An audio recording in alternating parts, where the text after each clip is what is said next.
Python string problems look simple until an interview asks you to handle edge cases.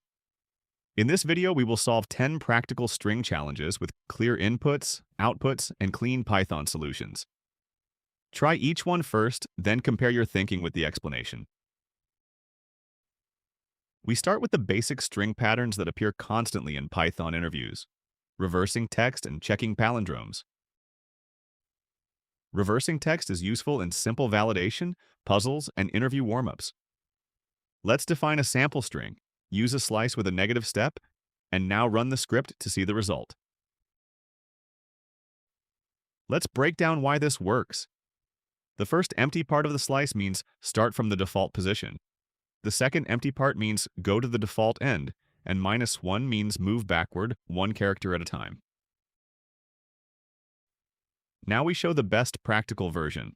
For a direct string reversal, slicing is usually the clearest choice because it is short and every Python interviewer will understand it.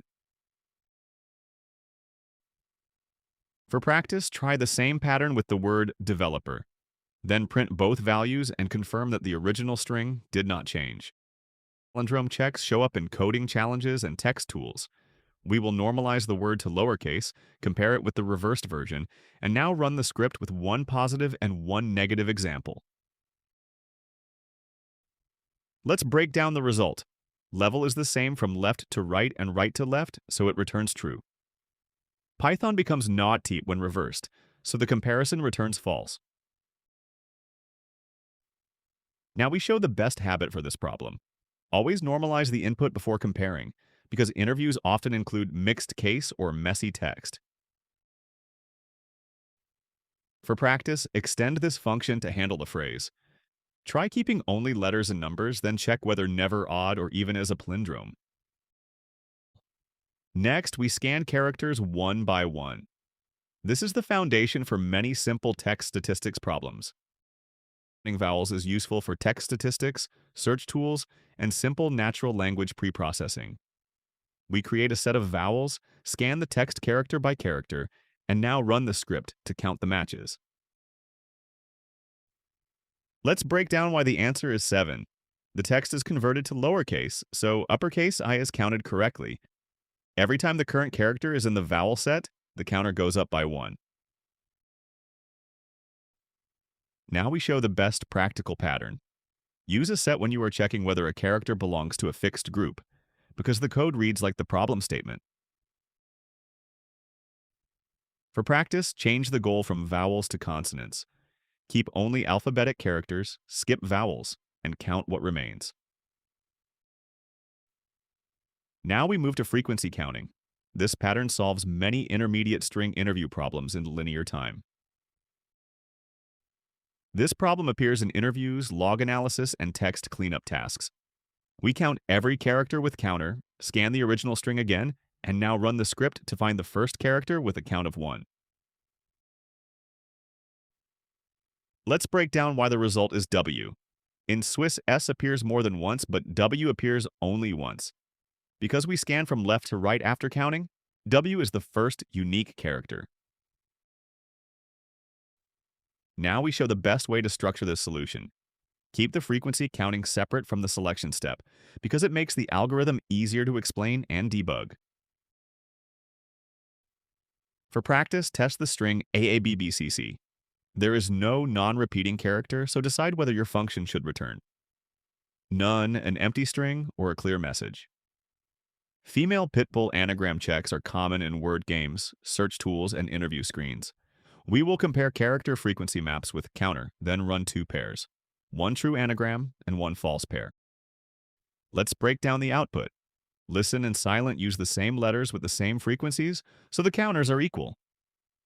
Hello and world have different letters and different counts, so the result is false. Now we show the best practical choice. Use counter when the problem is really about frequencies, because it says exactly what you mean and avoids unnecessary sorting. For practice, make the function handle phrases. Normalize the strings by lowercasing them and removing spaces, then test dormitory against dirty room. Now we move into string construction problems, where the main skill is building the result cleanly while scanning the input. Sometimes we need a compact representation of repeated text, like turning a simple run of characters into counts. A small run length encoder. We keep the current character, count how long the run lasts, and save each finished group. Now we run the script and check the compressed string. Let's break down why the output is A3B2C1D4. The first run is 3A characters, then 2B characters, then 1C, and finally 4D characters. The important detail is that we append the last group after the loop, because no new character arrives to trigger it. Now let's show the better habit for this kind of problem. Collect pieces in a list, then join once at the end. This avoids creating many temporary strings while the loop runs, which matters more as the input gets larger. For practice, change the input to exec without spaces, and predict the answer before running it. You should see how the same pattern handles longer and shorter groups without changing the algorithm. Next, we solve a problem where uniqueness matters but the original order must stay intact. When cleaning text, we often want uniqueness without scrambling the original order.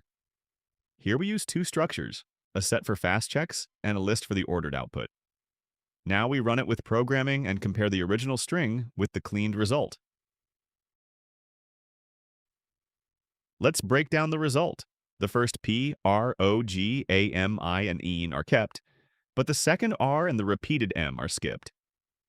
The set answers whether we have seen a character before, while the list keeps the final order stable. Now let's call out the best practice. Do not use set text directly when order matters. A plain set is built for uniqueness, not for producing a readable ordered string. The scene set plus result list pattern gives us both speed and correct order. For a quick variation, try Mississippi.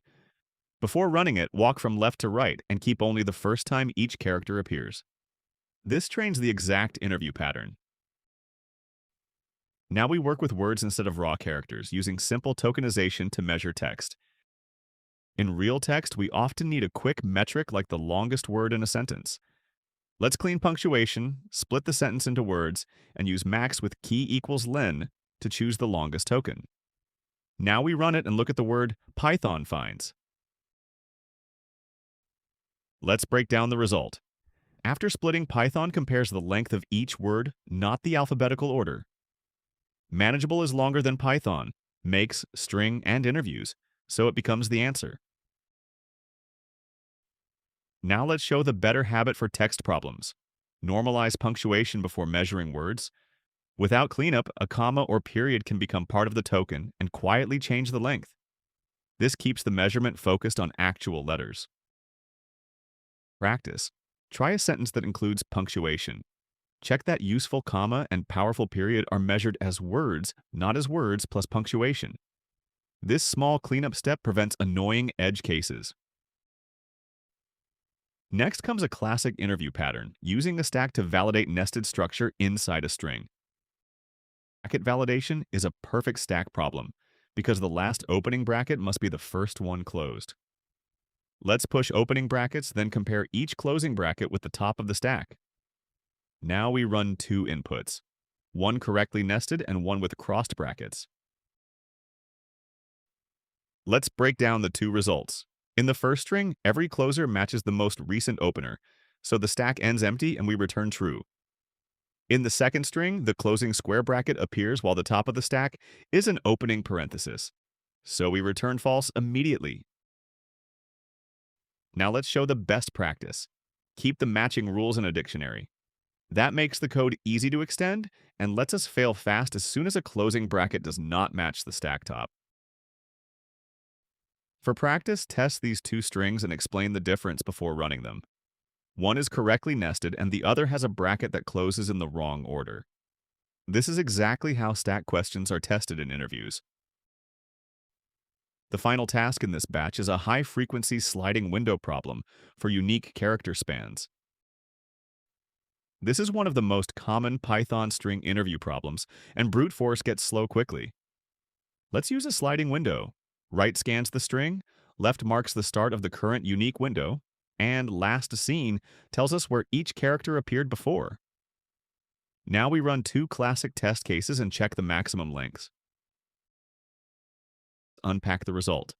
For ABC, ABC, BB, the longest clean windows are ABC, BCA, and CAB, so the answer is 3. For BBB, WOBOI, every window longer than 1 repeats B, so the best length is only. Now let's show the best practice that keeps this linear. When we see a repeated character, left must only move forward, never backward. The comparison with left protects the current window from old character positions that are no longer relevant. Practice, run the same function with pariwa keywords. Before running it, find the longest substring without repeats by hand. The answer is not the length of a subsequence, it must be one continuous substring.